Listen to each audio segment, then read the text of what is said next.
اللہ علیہ فرماتے ہیں علم ہمیشہ اس لیے سیکھنا کہ اللہ تبارک و تعالیٰ تمہیں اس کا نفع عطا کرے اور پھر آگے بڑھتے ہیں. تو آپ فرماتے ہیں جب علم سیکھ لو تو پھر نہ اللہ رسول سے عشق کرنا. فرماتے ہیں پھر نمازیں پڑھنا آسان ہو جائے گا، روزے رکھنا آسان ہو جائے گا، قرآن مجید پڑھنا آسان، محبت کرنا. اور آپ نے مثال دی، جہاں بھی کوئی بات سمجھاتے ہیں ایک مثال دیتے ہیں. مثال دی، فرمانے لگے حضرت عبداللہ ابن مبارک رحمۃ اللہ تعالیٰ علیہ فرماتے ہیں میں شروع میں ایک عورت پہ عاشق ہو گیا تھا. سمجھانے کے لیے بات کرتے ہیں، عاشق ہو گیا تھا ایک عورت پہ. تو میں نے عشاء کی نماز اس کے محلے میں جا کے پڑھی. چونکہ میرا مذہبی گھرانے سے تعلق تھا، نماز میں پڑھتا تھا. تو امام صاحب جو تھے نا، یہ داتا صاحب نے لکھا ہے کشف المحجوب، امام صاحب نے نا آیات ذرا لمبی پڑھی. تو میرے دل میں خیال آیا کہ مولانا آپ تو فارغ ہیں تو ہمیں تو اور بھی کام ہے. تو کہتے ہیں نماز سے فارغ ہو کے میں اس کے گھر کے چکر لگاتا تھا، ساری رات گھومتا رہتا تھا. وہ چند لمحوں کے لیے چھت پہ آتی تھی، دو ایک بات کرتی تھی، چلی جاتی تھی. حد یہ ہے کہ مجھے کبھی اس پہ غصہ بھی نہیں آیا اور اس کا انتظار کر کے کبھی میں تھکا بھی. یہ داتا صاحب لکھ رہے ہیں. حضرت عبداللہ ابن مبارک فرماتے ہیں ایک رات میں گیا، اسی طرح میں نے نماز پڑھی، پھر میں اس کے گھر گیا. میں ساری رات، سردیوں کی ٹھنڈی رات، 11-12 گھنٹے اس کے گھر کا طواف کرتا رہا، معاذ اللہ چکر لگاتا رہا. آدھی رات کو سحری کے وقت وہ چھت پہ آئی 1 منٹ کے لیے اور کہنے لگی گھر میں مہمان بہت زیادہ ہیں، آج بات نہیں ہو سکے گی. حضرت عبداللہ ابن مبارک فرماتے ہیں کہ میں جب واپس لوٹا تو نہ مجھے اس پہ غصہ تھا، نہ مجھے تھکاوٹ تھی، بلکہ میرے دل کے اندر اس کے لیے محبت بڑھ رہی تھی. میں کہہ رہا تھا کتنی اچھی ہے بیچاری، اتنے راش میں بھی اور اتنی مجبوری میں بھی 1 منٹ کے لیے چھت پہ آئی ہے، پھر بھی مجھے اس سے پیار بڑھ رہا تھا. کہتے ہیں جب میں تھوڑا آگے بڑھا تو فجر کی اذان ہو رہی تھی. یکدم میرے اندر سے آواز اٹھی.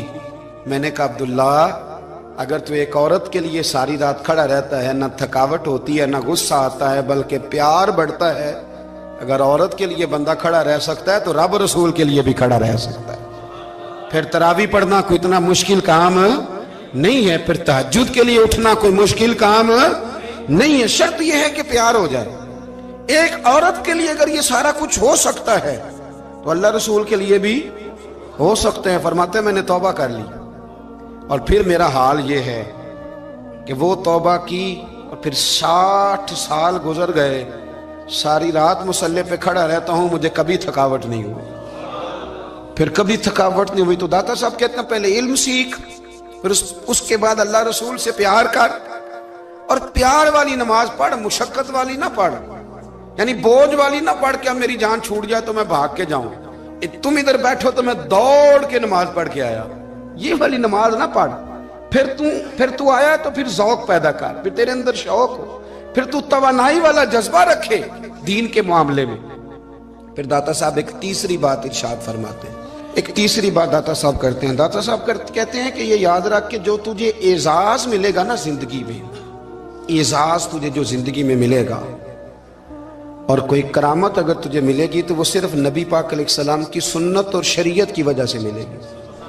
تو جتنے مرضی چلے کاٹ لے، وظیفے کر لے، کالا جادو، نیلا جادو، پیلا جادو، جو مرضی تو سیکھ لے، اگر تجھے کوئی اللہ شان دے گا تو صرف اس لیے دے گا کہ تو نبی پاک کے دین پہ عمل کرتا ہے.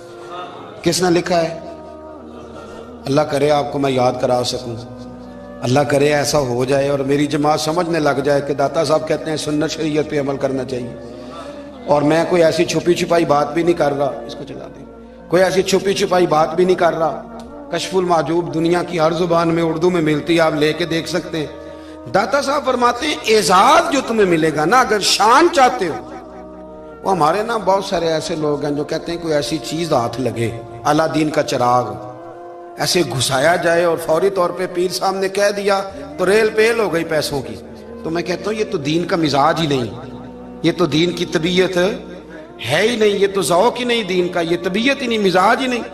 میرے عزیز داتا علی اجویری رحمۃ اللہ علیہ فرماتے ہیں تو سنت پہ عمل کر، شریعت پہ عمل کر. اللہ کا قرآن کہتا ہے قل ان کنتم تحبون اللہ فاتبعونی یحببکم اللہ.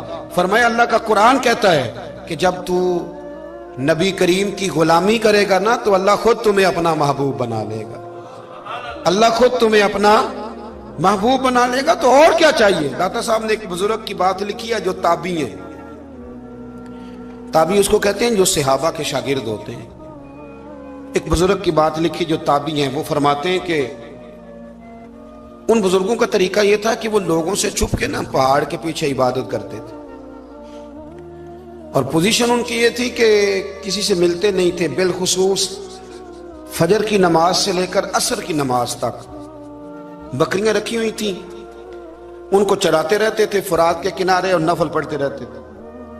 اس وقت کو ملنے بھی نہیں آتا تھا. ایک شخص بڑی دور سے ان کی شہرت سن کے آیا, میں نے تو ملنا ہے. لوگوں نے کہا وہ اس وقت نہیں ملتے, ناراض ہوتے. اس نے کہا اللہ کا بندہ ہے نا, ناراض ہو بھی جائے گا تو لمبا ناراض رہے گا نہیں. اللہ والے جلدی راضی ہو جاتے ہیں. پہنچ گئے. اب وہ بابا جی نماز پڑھ رہے تھے تو کہتے میں نے عجیب منظر دیکھا کہ بابا جی فرات کے کنارے نماز پڑھ رہے ہیں اور ایک بھیڑیا ان کی بکریوں کی حفاظت کر رہا ہے. کہتے میں حیران رہ گیا کہ بھیڑیا تو بکریاں کھایا کرتا ہے اور یہاں چرا رہا ہے. کہتے میں جب گیا تو بابا جی نوافل میں مشغول تھے. مجھے دیکھ کے کہنے لگا اس وقت کیوں آئے؟ میں نے کہا حضور اگر آئے گیا ہوں تو پھر مہربانی کرے قبول فرما لیں. میں بیٹھ گیا تو میں نے کہا حضور یہ بھیڑیا بکریاں چرا رہا ہے, بھیڑیا اور بکریے کی صلح کب سے ہو گئی؟ تو فرماتے ہیں لمبی تقریر نہیں, ہلکا سا جملہ. فرمانے لگے جب سے بکریوں کے مالک نے رب سے صلح کر لی ہے نا, تب سے بھیڑیوں نے بھی بکریوں سے صلح کر لی ہے. بکریوں کے مالک نے رب سے صلح کر لی, گناہ چھوڑ دیے, اس کی فرما برداری میں آ گئے. اب پھر اسے بکریاں چلانے کی ضرورت نہیں رہی. بکریاں نا اب بھیڑیا چراتا ہے. کہتے ہیں میرے اوپر کپ کپی طاری ہو گئی بزرگوں کی بات سن کے, اور مجھے پیاس لگی اور خواہش آئی کہ پتہ نہیں اب بابا جی کچھ کھلائیں پلائیں گے بھی کہ نہیں, بابا جی کچھ کھلائیں گے بھی کہ نہیں. کہتے میرے دل میں خیال تھا تو بزرگوں نے نا ایک لکڑی کا پیالہ, ان کے پاس وہ غار میں بیٹھے تھے تو ایک چھوٹا سا پتھر تھا, اس کی ڈھلان بنی ہوئی. بابا جی نے اس کے نیچے لکڑی کا پیالہ رکھا, وہ رکھا ہی تھا تو وہ دودھ سے بھر گیا. کہتے انہوں نے مجھے دیا تو ٹھنڈا اور میٹھا دودھ, میری طبیعت خوش ہو گئی. بابا جی نے نا دوبارہ وہی پیالہ اسی جگہ رکھا تو شہد سے بھر گیا. 1000 سال پہلے داتا صاحب لکھ رہے ہیں. کہتے مجھے دیا. میں نے فوراً کہا, میں نے کہا حضور یہ دودھ تو گائیں بھینس دیتی ہے, پہاڑوں سے تو نہیں نکلا کرتا, اور شہد تو شہد کی مکھیاں دیتی ہیں, پتھروں سے تو نہیں نکلتا, یہ آپ کہاں سے نکال رہے ہیں؟ تو کہتے ہیں وہ قرآن مجید پڑھنے لگے. وَإِذِ اسْتَسْقَى مُوسَىٰ لِقَوْمِهِ, جب موسیٰ کی قوم نے ان سے پانی مانگا, فرمانے لگے موسیٰ کی نافرمان قوم پانی مانگے, حضرت موسیٰ پتھر پہ ڈنڈا مارے تو اللہ وہاں سے 12 چشمے جاری کر دے. جو رب حضرت موسیٰ کی نافرمان قوم کے لیے پتھر اور پہاڑوں سے چشمے نکال دیتا ہے نا, وہ محمد عربی کے غلاموں کے لیے پتھر اور پہاڑوں سے دودھ اور شہد بھی نکال دیا کرتا ہے. وہ بزرگ کہنے لگے بس بات یہ ہے کہ آج بھی ہو اگر ابراہیم کا ایمان پیدا تو آگ کر سکتی ہے انداز گلستاں پیدا. کہنے لگا حضور پھر میرے لیے بھی دعا کریں. آپ فرمانے لگے پھر دعا نہ کرا تو مدینے والے کی غلامی شروع کر, تو نبی کریم کی غلامی شروع کر, تو رسول پاک کی غلامی شروع کر. ایک بات علم, پھر فرمایا اللہ رسول سے محبت, پھر فرمایا حضور کی غلامی. اس سے سارے مکاشفات کھلیں گے, اس سے سارے مشاہدات کھلیں گے, اسی سے کرامتیں ملیں گی, اسی سے مقبولیت ہوگی, اسی سے اللہ نبی کی بارگاہ میں درجہ ملے گا. پھر داتا صاحب آگے بڑھتے ہیں, فرماتے ہیں فقر بھوکے رہنے کا نام نہیں.